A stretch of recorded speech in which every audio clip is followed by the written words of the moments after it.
Well, good morning, everyone, and thanks so much to the Southern Highlands Guild for sponsoring this craft research conference. Hope it's one of many to come. This is a presentation from a book manuscript that I'm writing on the 85-year history of Churchill weavers. So I'm going to try to cram 85 years worth of Churchill weavers history into 20 minutes. So here we go. Churchill Weavers was a hand-weaving production center that had lifetime membership in the Southern Highlands Guild from 1952 to 2007. And it can be a reference for today's makers and fiber shed activists interested in starting a hand-weaving business. Churchill Weavers kept the artisanal work of hand-weaving alive and supported generations of families in Kentucky with a steady income. Churchill Weavers' history, though, also parallels the 20th century history of American textiles. Textile production started in the New England states with mills, dye houses, weaving mills, spinning mills, and moved farther south as they sought cheaper labor, finally into the Deep South. And then after the NAFTA Accords in 1994, the Free Trade Accords, mills moved offshore and businesses closed as they went offshore for cheaper labor. But Churchill Weavers was just large enough to be able to purchase 1,000-pound spinning lots from the New England spinning mills, 50-pound dye lots at the dye houses, and in their beginning years. But by the year 2000, 600-pound minimum dye lots were prohibitive, and the increased costs and the competition with their best-selling line of couch throws from imports eventually destroyed their business. The loom house, the Churchill Weavers story starts with the story of the founding parents and their dream that they envisioned in India. Carroll Churchill was the youngest of an Oberlin faculty family of a physics professor. And he was educated in Oberlin, and then he went on to MIT for a bachelor's of science and a master's in engineering, which he earned with honors. After he graduated from MIT, he worked for the Westinghouse studio for a short time, George Westinghouse, and then he was interested in a missionary position that he heard about. And in 1901, he went to Ahmednagar, India, where he was a missionary in an area that had been ravaged by a series of droughts, famines, and it led to thousands of orphans. So he was hired to become a teacher of the boys and the young men, giving them simple industrial skills. He found himself in a hand-weaving region of India. Ahmednagar was a center of weaving, and he noticed that the weavers were struggling to compete with British power loom woven fabrics. And so he spent time going into the weavers' homes, analyzing their processes and the equipment they were working on. And he added the fly shuttle to the loom, he added improvements to the indigenous looms, and was able to increase the indigenous loom speed by 50%. And you see him on the left, on the photo on the left, under a loom with some of his students and mentors. He added the fly shuttle to the looms there. Eleanor Francine Churchill, that's a really dark image on the right of Eleanor at a loom. She was born the daughter of a Swedish migrant, and she grew up in a bilingual family. She was educated. When she was 6 years old, the family moved to Connecticut, where her father was a minister to the Swedish immigrants coming into the east coast of our country. She was educated in Hartford, Connecticut, and then went on to Wellesley, where she earned a bachelor's in German. She was interested in doing some kind of service work after she graduated from Wellesley, and she decided to follow her aunt to India. Her aunt was working as a medical doctor in women's health care in India. And so Eleanor traveled to India in 1912, and she found work as the principal of a boys' school, because girls weren't educated in India in that time, in schools. She met Carroll 2 years after his first wife had died in childbirth for their third child. And she and Carol were married in 1914, and she got to witness for 3 years Carol's work. She supported and witnessed his work in hand weaving in India. In 1917, Carol, Eleanor, and the 2 sons left India and went back to Ohio. This was when the British had entered the First World War, and they took over the mechanics shop that Carol had developed.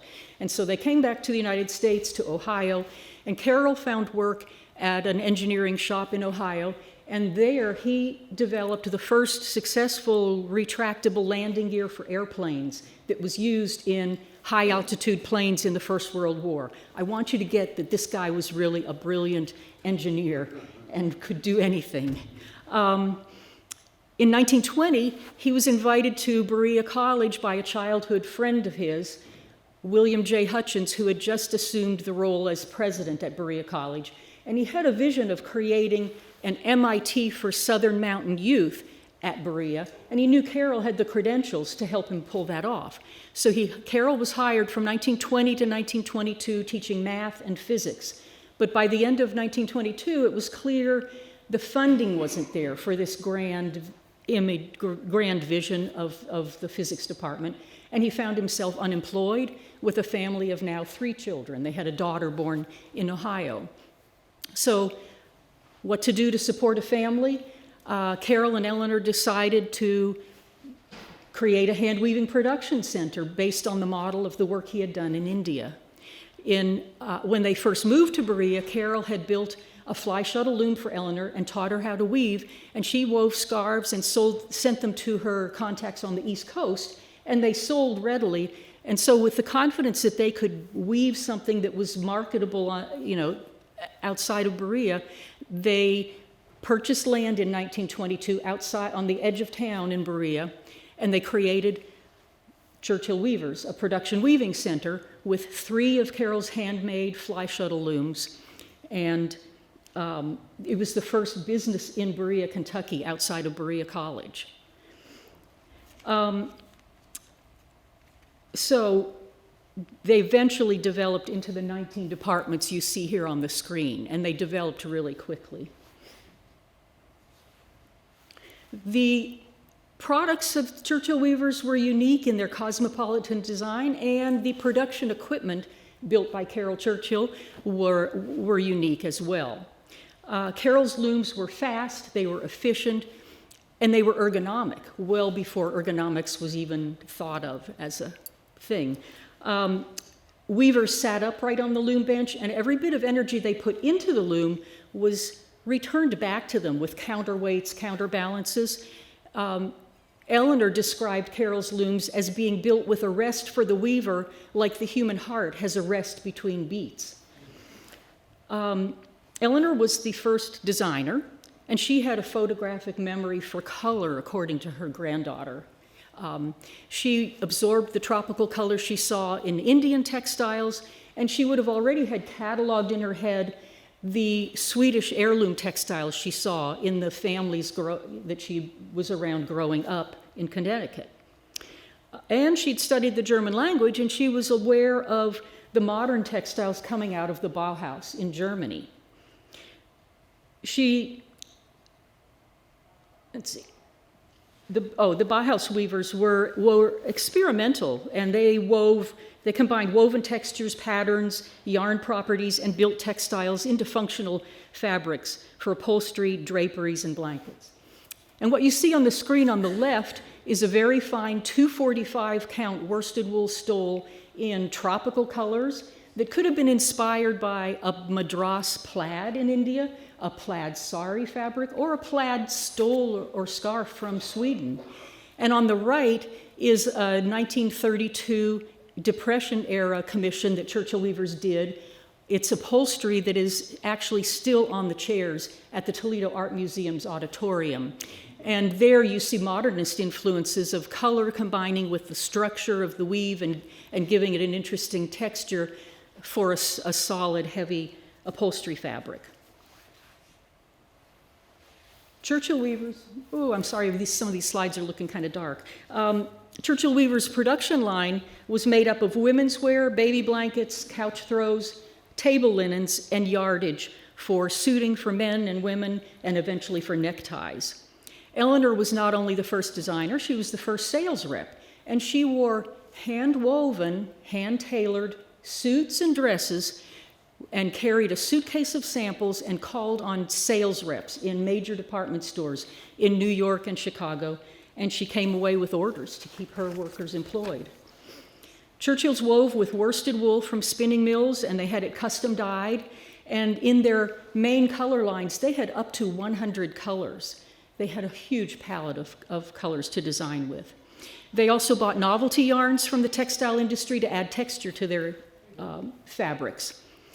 This research uncovered a collection of Eleanor's clothing that was at Berea College. It had been donated to the college's theater department when Eleanor had died. And what you see on the screen are two items that were part of that collection that were part of Eleanor's clothing, hand-woven and hand-tailored right there at Churchill Weavers. They had a dressmaking and sewing department that operated from the 20s to the 1940s, and they continued to weave custom yardage all the way through the 1960s. The business grew and profits grew quickly in the 1920s. Started in 1922, they sold $17,000 worth their first year, $35,000 worth their second year, $50,000 worth their third year. And Carroll expanded the loom house 3 times before 1930. He built more hand looms and more production equipment as the demands of production increased. They sold their work in small gift shops, in specialty shops, in guild-owned shops, and in high-end department stores.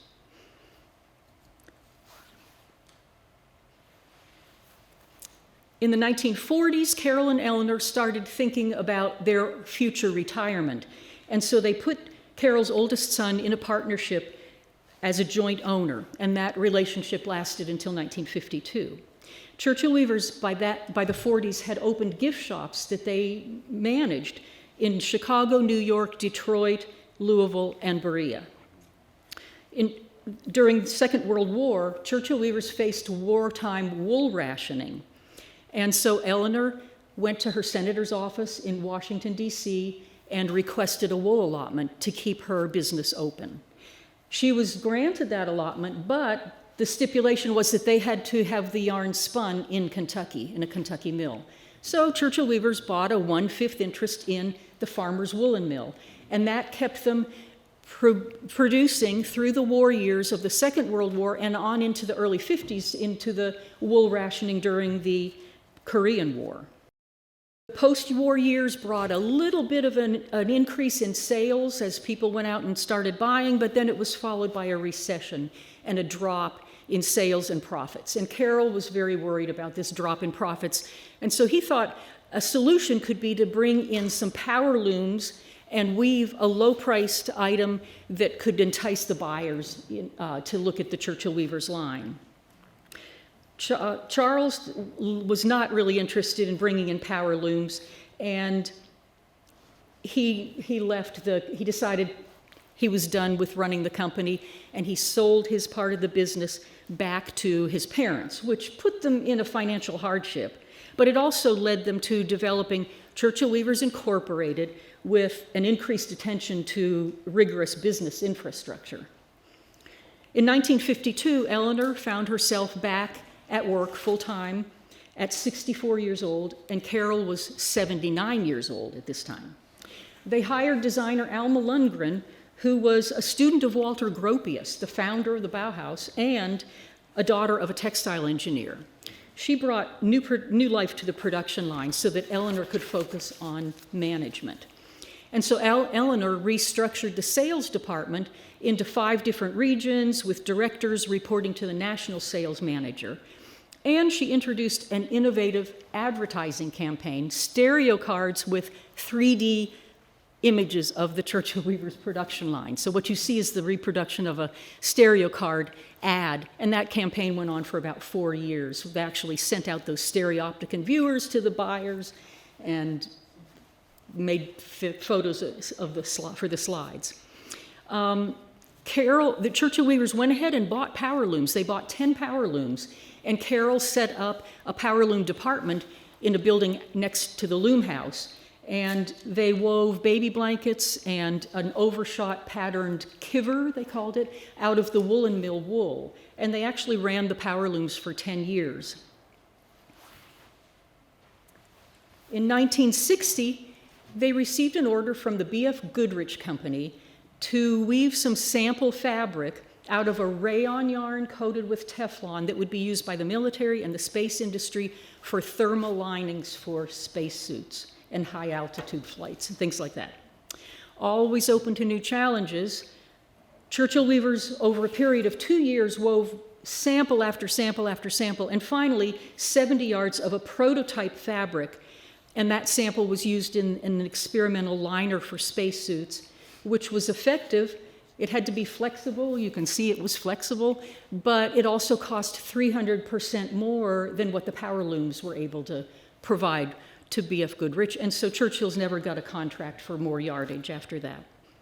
Alma, the fashion designed for a fashion company called Catherine Scott in Chicago that made hand-tailored clothing for suburban women, and she also added new items to the women's wear line, like the swing cape you see on the screen, and ponchos. In 1966, Carroll retired at 93 years old, and he died 3 years later in 1969. Eleanor continued as president, designer Alma Lundgren left, and Winthrop P. Cody was hired as designer, and he also had deep textile experience, starting with the Lowell Textile Institute in Massachusetts. In 1973, Eleanor, at 85 years old, was ready to retire, and she asked Berea couple Richard and Lila if they'd be interested in buying the company, and they accepted. Eleanor had created a family atmosphere in the loom house at Churchill Weavers, and she knew that Richard and Lila would keep that tradition alive. So she introduced Richard and Lila over coffee and donuts in the Churchill Weavers break room and announced her retirement. Richard and Lila recognized Churchill Weavers as a model in the craft business for producing large quantities of high-quality fabrics. And they thought they could bring a boost of energy to the company. When they bought it, there were less than 5 weavers, and sales were really slow. So the first thing they did was they increased the length of the warp on the biggest selling items, and they reassessed sales strategies. The Rebecca Boone carriage throw you see on the screen was their first promotional they did in 1976 for the bicentennial year, and they had Kentucky's governor help them promote it, and it was a big success. In 1977, Gerhardt Nodell of Cranbrook Art Academy, an internationally known artist, reached out to the Churchill Weavers to weave yardage for architectural art installations. And that began an 8-year relationship that led to 12 commissioned weavings for him. In 1981, Eleanor died, ending the family connection to the company that bore her name. Under the Belandos, sales grew, employment increased, a new designer and new national sales manager came in. Churchill Weavers continued to work with Gerhardt Nodell through 1985, weaving yardage out of mylar, linen, wool, and metallic gimp. The old looms were versatile tools for producing contemporary art textiles alongside traditional functional fabrics like baby blankets. And in the photo on the left, you see Gerhardt Nodell in the upper left. It's kind of dark, but he's supervising the beaming of a mylar warp. And on the right, you see the finished panels for an installation done for the Cincinnati Bell Company called Grand Exchange. Lila was encouraged by the commissions, and so she took on more. The fly shuttle looms wove for Perry Ellis, for Elos, for Ron Splood, and Bonnie Bray Weavers. Marketing changed to include wholesale shows like the High Point Market here in North Carolina and American Craft Council shows, along with the retail shows that they did in guilds. They introduced new yarns to the line, Natural fiber cotton was added to the baby blanket line, and an alternative to wool was added to the couch throw line, a washable acrylic yarn. The Belandos used their profits to expand the gift shop in the Berea, at the Berea Loom House, and they opened a gift shop in Lexington, Kentucky. The acrylic throws increased sales dramatically, and Churchill weavers introduced another new yarn, rayon chenille. They wove chenille scarves, stoles, ruanas, baby blankets, and couch throws, and consumers loved them. The Churchill weavers' chenilles were very tightly woven, they were thick, and they were sumptuous in haptics and optics, in their lovely soft feel and in the palette of custom-dyed colors. Churchill weavers also dabbled in international markets. They sold in South America, in Europe, and in Asia.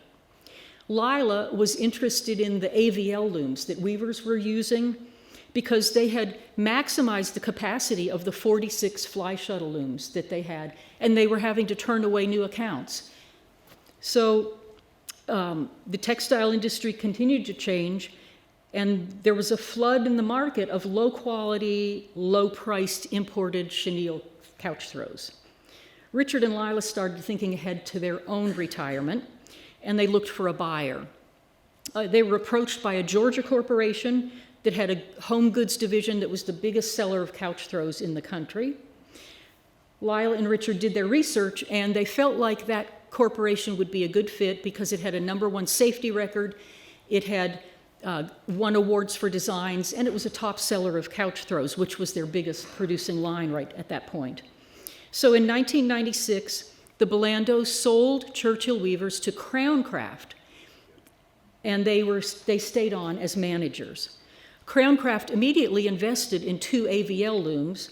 They installed, to help increase production, they installed central heating and cooling. They brought in computers and trained the office staff how to use them. They brought in 401k benefits for the workers, and they built an expansion to house the yarn storage and the AVL looms.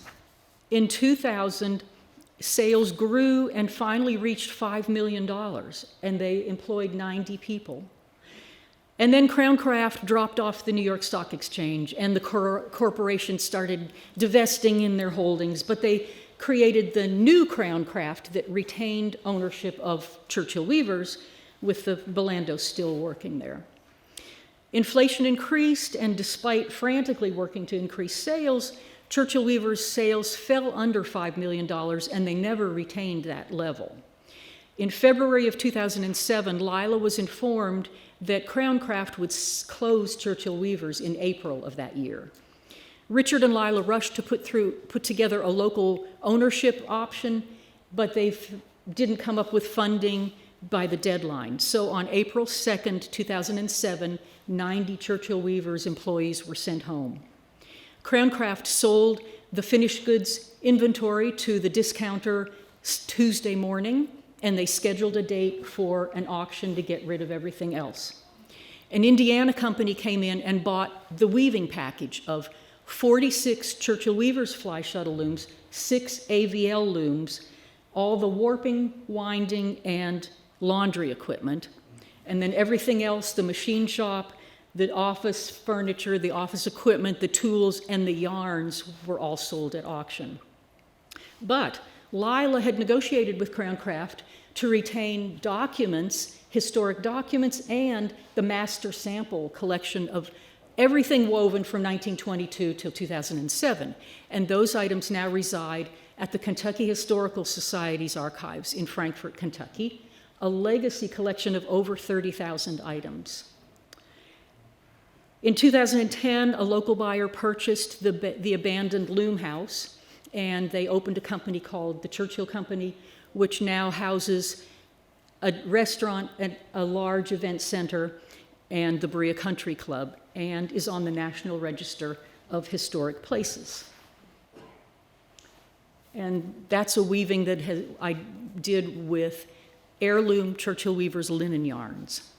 That's part of my collection. So that's a brief history of Churchill weavers, and I'll be happy to answer any questions if we have time for that.